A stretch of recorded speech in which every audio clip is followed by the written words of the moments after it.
I mean, there's a lot of people already coming out from Yale who are saying like, the dude partied. You know, and all at this point it's going to take is like, yeah, he liked beer. He liked a lot of other stuff too. Here is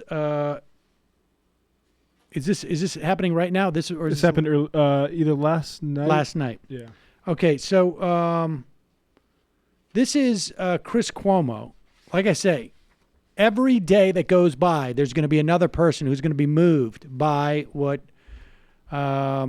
Christine Blasey Ford did, and they're going to speak up. And here is Chris Cuomo last night talking on the phone to a woman named Lynn Brooks, who was a classmate of Brett Kavanaugh's at Yale. And this is what she said about Lynn, about Mr. I only study, I worked my tail off, I got all A's. my butt off. Lynn, full disclosure, we've spoken before. I wanted you to come on. You said you didn't want to, weren't comfortable with it, too much pressure. But then you watched today and you changed your mind. Why? I'll tell you, Chris, I watched the whole hearing, and a number of my Yale colleagues and I were extremely disappointed in Brett Kavanaugh's characterization of himself and the way that he evaded his excessive drinking questions. There is no doubt in my mind that while at Yale, he was a big partier, often drank to excess, and there had to be a number of nights where he does not remember.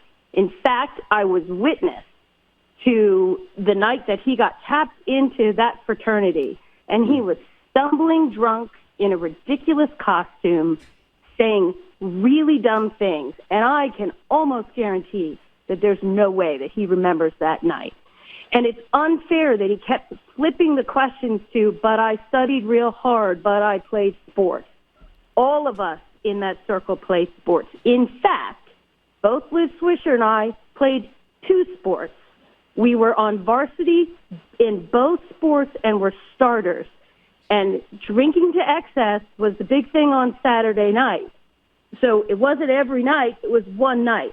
And it's just really disappointing. There were a lot of emails and a lot of texts flying around about how he was lying to the Senate Judiciary Committee today. All right, so Lynn, let's give him the benefit of all possible doubt, right? Let's take the lowest minimum standard of what he has to own.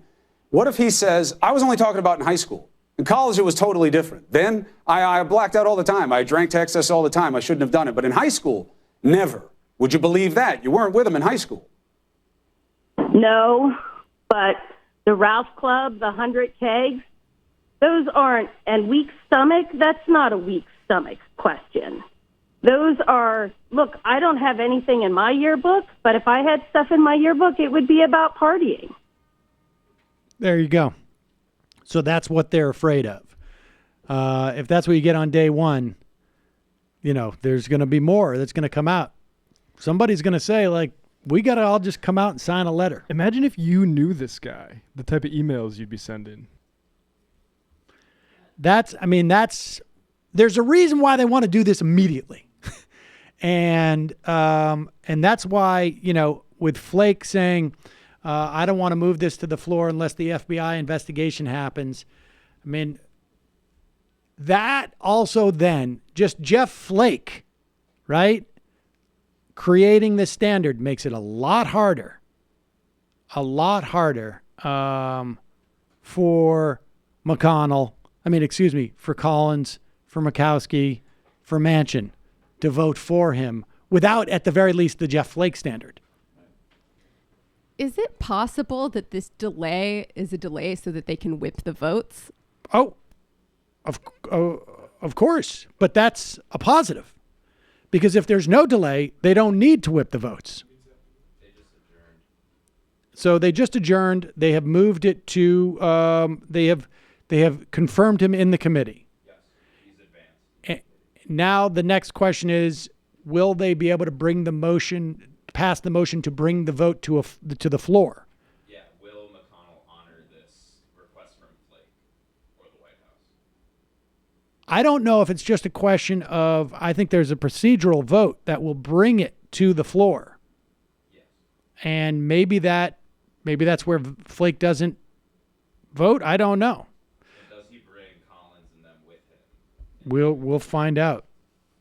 One of the things that's clear, even though Brett Kavanaugh was not a blackout drunk at any time in his life, and even though he barely drank anything because he was working his tail off, got all A's, number one in his class, got into Yale law.